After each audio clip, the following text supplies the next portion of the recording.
kaibigan, nagbabalik pa rin po ang paboritong programa ng bawat negosyanteng Pilipino. Ito ang Pinoy Swapping Barter Negosyo! At syempre, kasama ko ang aking napakagandang co-host for the day, si Miss Valerie.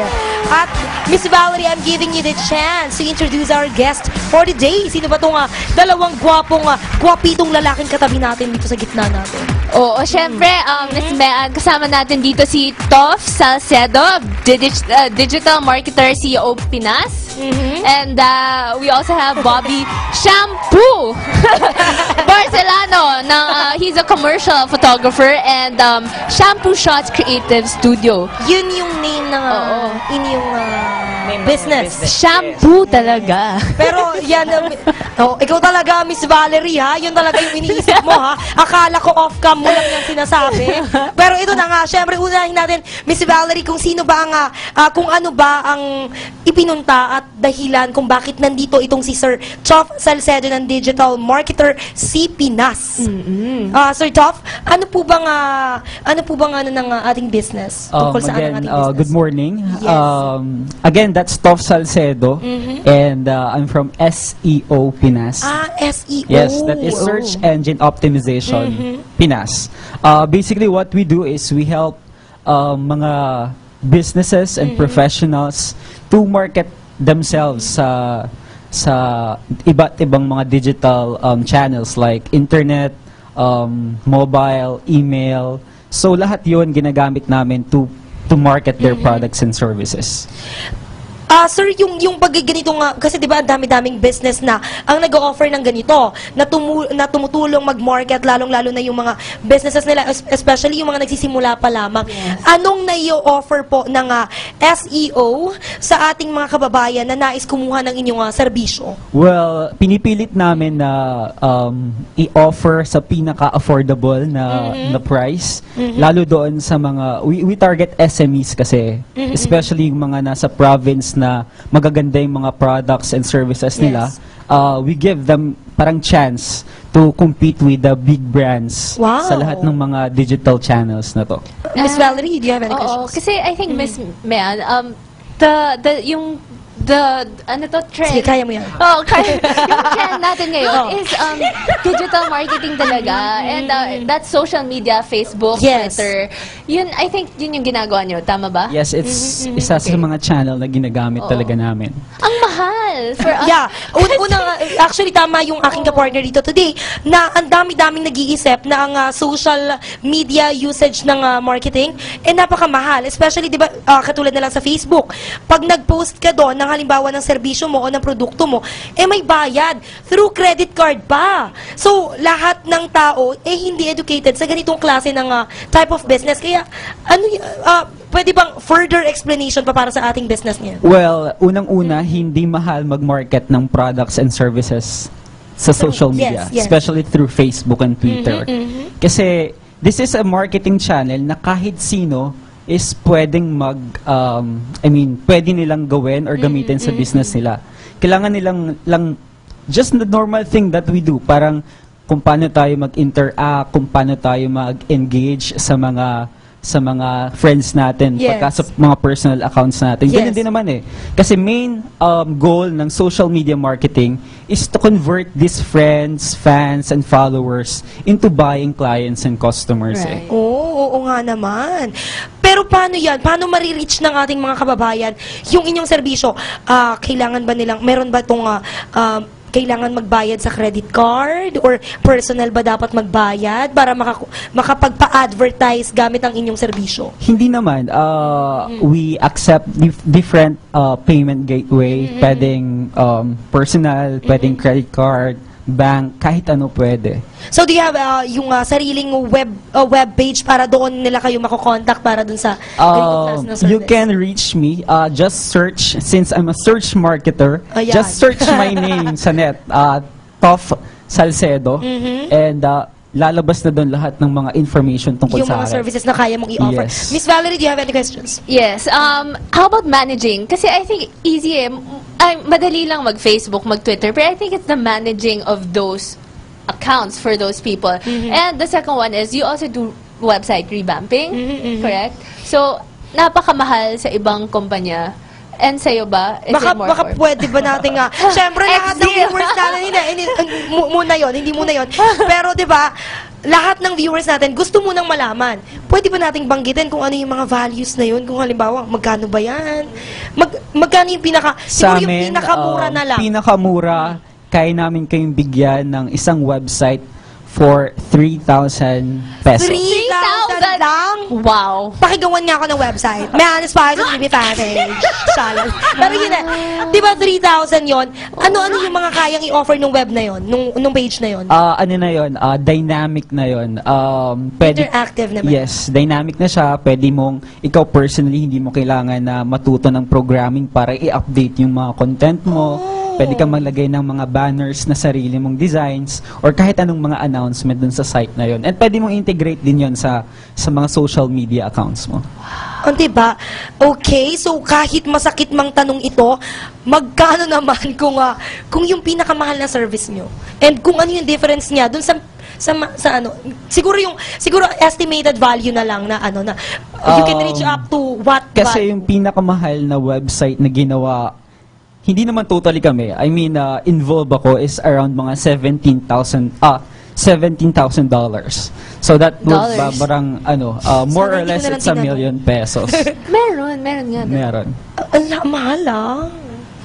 Pero hindi, doon na lang tayo sa mura kung kaya mo namang i-offer yun na interactive na, di ba? Dynamic na yun. May tanong lang din ako. Yung halimbawa, merong webpage na yon, pwedeng mag-chat din yung halimbawa, yung mga gustong pumasok dun sa website mo, may Madali mga chat lang gawin yun. rooms. Madaling gawin lang yun. Oh, di ba, Miss Valerie? Ikaw gusto mo magkaroon ng website ang inyong Sunnywood? Yun nga sabi ko nga sa kanya, nakakaya na yung amin dahil very old-fashioned. Sabi ko, yeah. So, ang gusto mong itanong, baka through Pinoy Swapping Barter Negosyo, makuha mo ang serbisyo ni Sir Bob. Oh, di ba? Diretsuhin na natin, Miss Valerie. Sige, itanong muna. Kunin mo na siya. Open ka ba to barter? Oo naman. Okay. Okay, since nandito na, kasi para mamaya makausap naman natin itong si Shampoo. Shampoo. Tatanungin natin si Sir Toff, yung pinakamahalagang question every time na meron tayong mga visitors dito sa Pinoy Swapping. Di ba? Gomez. Ako na ba ang magtatanong Ikaw na. niyan? Since nandito ka na at pumunta ka na, bumisita ka na sa aming studio at syempre sa aming pamilya dito sa Pinoy Swapping Barter Negosyo, are you willing to exchange your services to those persons na very interested naman sa iyong serbisyo? Of course, kaya ako nandito is I'm very much willing din talaga to extend my services sa mga kababayan nating mga entrepreneurs. And in exchange for that, ano naman yung posible mong pangangailangan? Alam mo naman, madamihan. Diba? Well, right now, ano ba? Siguro sa yung day-to-day business operation siguro namin. And siguro those people na who are into traditional marketing Yes. naman, siguro yun naman yung something na talagang kailangan namin. Yan, di ba, Miss Valerie? Kaya maraming salamat sa iyo, Sir Toff. At ngayon naman, dahil napapansin ko, meron ka palang katabi. Aha. Valerie. Ang favorite ko Yes. talaga. Oo. Di ba, may katabi ka pala. Siya po ay walang iba uli. I-introduce ko po ulit. Siya po ay walang iba kung hindi si Sir Bobby or Shampoo Barceliano. Barceliano ba yan? Commercial photographer ng Shampoo Shots Creative Studio. Hi. Welcome. Good morning sa iyo, Mr. Shampoo. Good morning. Good morning. Yan. Good Okay, morning. so Sir Shampoo, ano po ba ang nai-offer ng inyong business, especially to those, baka mamaya may mga gustong mag-model dyan. Ano bang meron sa ating studio? Actually, maraming gustong mag-model talaga.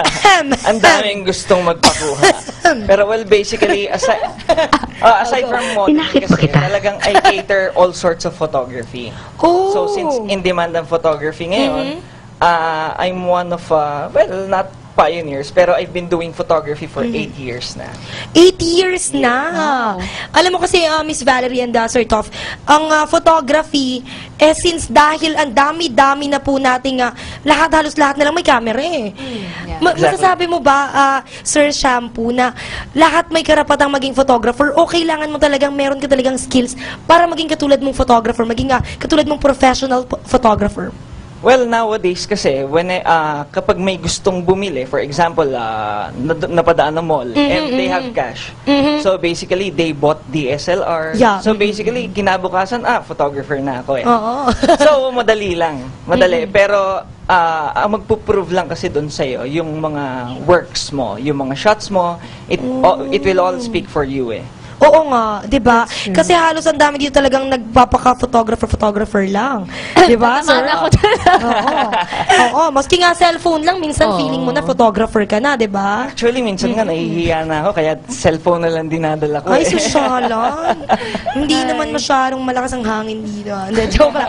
Pero anyway, ito Sir Shampoo, since ano po ba nga mga services ang nai-offer ng studio, meron po ba kayong like pinipiling events para pagkuhanan ng inyong mga shots? Like weddings, birthdays, ano-ano po yung mga ino-offer ng studio? Well, basically, wala kaming tinatanggihan. Basta pag sinabi mong photography, let us know and we'll cater it.